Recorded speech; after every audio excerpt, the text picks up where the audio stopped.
Good afternoon, everyone. Yeah, right now, like the sun is on me, but it's okay. I need more vitamin D anyway because I'm mainly indoors.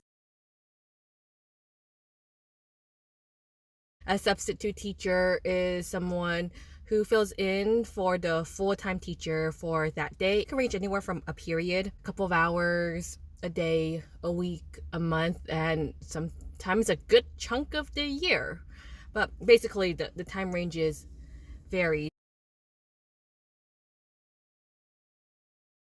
What does it take to be a substitute teacher? Requirements are changing all the time. Everything is ever changing, so just always double check. These were the requirements for me back in 2016. What was required to be a substitute teacher, if I remember correctly too, is you need a bachelor's degree and you have to pass this test called the CBEST, which stands for California Basic Educational Skills Test. When I took it, it was paper and pencil, and each sitting was the same price. So let me give like an arbitrary number. Like, let's just say it costs, so there's three sections. There are three sections. There was the reading, math, and writing portion, and you can take those sections separately or at once. But if you do three sittings, then it'll be $300. So the question is, why won't people just do it in one sitting? The truth is, people might run out of time. They might need more time to study. So that's why they might have taken it separately. For me, I took it all at once and I passed it all at once. So it really just depends on how you like to spread things out. But we were all given the same amount of time. Let's say 4 hours. So we were allowed 4 hours to complete three sections. But again, you can take it at three separate times or three separate sittings if you wanted to. Now, oh wow, see, it's cloudy. Anyway, now the test is, at least from my understanding, is online, and you have to go through a testing center and sit there and do the test online. I think it might be more expensive. It might cost per section. So the reading section might be like 50, and then the math might be 50, and then like the writing is 50. Basically, like, you pay for each one separately, and then the total cost is the same, from my understanding, unless things have changed. But at least for me, one sitting was the same price. You were charged per sitting. Like, basically, you go to a test center, you can either take all at once or take one at a time. You take two, however you like. It just depends on each individual, and there is some advantage to taking it like separately, because then if you're just doing one section, then you have like the entire 4 hours to do that section. So it depends like how much time you need. But I don't know, like the CBEST requirements have changed. Once again, CBEST stands for California Basic Educational Skills Test. See, things are changing in California. If you live in a different state, different country, the requirements might be different for you.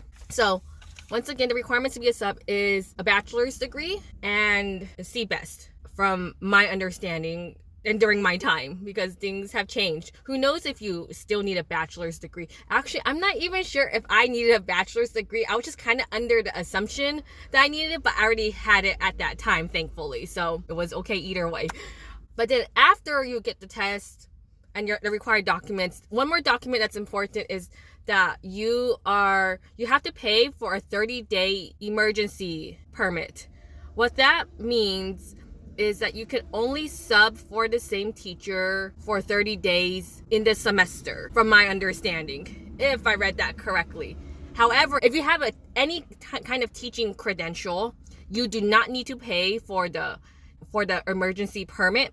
Basically, if you have a teaching credential, you don't need to pay for the 30-day emergency permit. And depending on your subject, you can sub for the same teacher for over 30 days. Okay, so let me go through that again. If you have a teaching credential, you do not need to pay for that permit, for the 30-day emergency permit.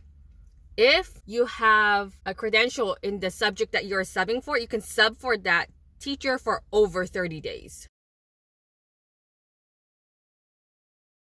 For this portion of the video, I think it'll make the most sense if I speak in chronological order, because I was still a student going through the teaching credential program, subbing and working other jobs at the same time.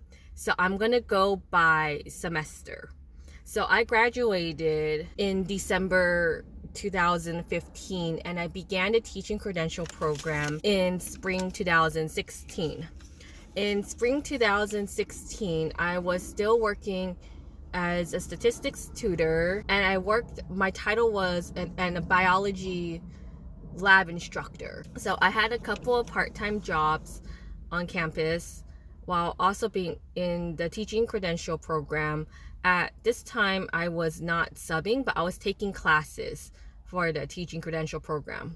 So in spring 2016, it was just classes, only classes, and a couple of part-time jobs. To get your teaching credential, you have to go through these things called CSETs.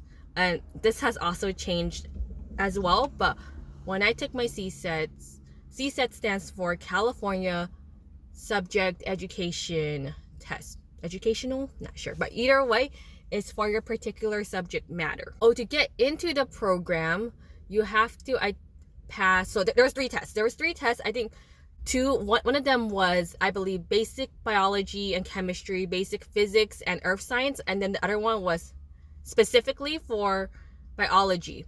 But you just had to pass the basic ones to get into the program. So I actually didn't pass the biology specific one yet. And actually, because I didn't pass it on time, I had to extend my stay in the teaching credential program, which was honestly the biggest blessing in disguise, to be super honest. Like, I am so happy, actually. I can't believe, who actually wants to fail? But honestly, I'm happy that I didn't pass on time. This is what happened in 2016. I actually took the test 4 times and I passed on my 4th try. Okay, so the score that was needed to pass was 220. And guess what I got? I got 218. I got 218 the first time. I just needed to do one more question, answer one more question correctly to pass. I think the second time I got 208, 207 or something, and the third time I got 217. But either way, it was pretty close. So I passed the 4th time before. I actually remember the date too. It was I think 4th of July weekend. Yeah, 4th of July weekend. I saw my results. That's when I saw my results. So I passed in July 2016 the biology specific test at that time, because I think there's only 2 tests now anyway. But yeah, I passed the test in July 2016, and the fall 2016 had not started yet. So then I asked, hey, can I just go through the program, or can I start student teaching? And the thing is, at that time, it was too late to find a placement for me. So I had to wait another semester to student teach, and I am so glad that that happened. And let me explain why. Because that happened, my fall 2016 semester was super chill. I was able to get a different part-time job, a better part-time job, and I was able to, I'm just so happy that I didn't pass. But anyway, okay, I got a part-time job as a biostatistics teaching associate, and I had travel plans, and it was great, because I feel like if I was student teaching at that time, I would have been super stressed out. And I was just so grateful that things worked out the way they did, because I passed.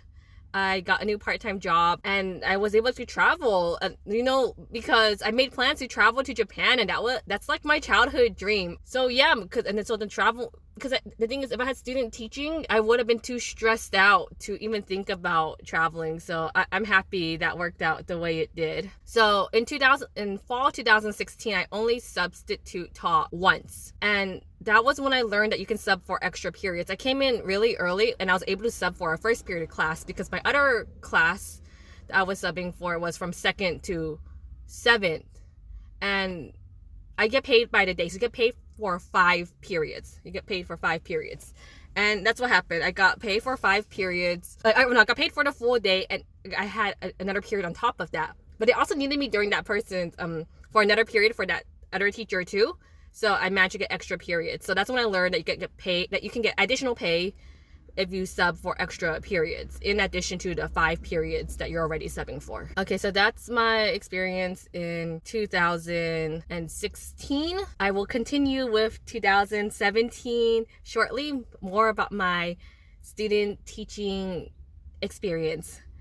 So as always, thank you for watching. If you want to know what happens next in chronological order, stay tuned. I will get that out shortly. Okay, have a good one. Bye.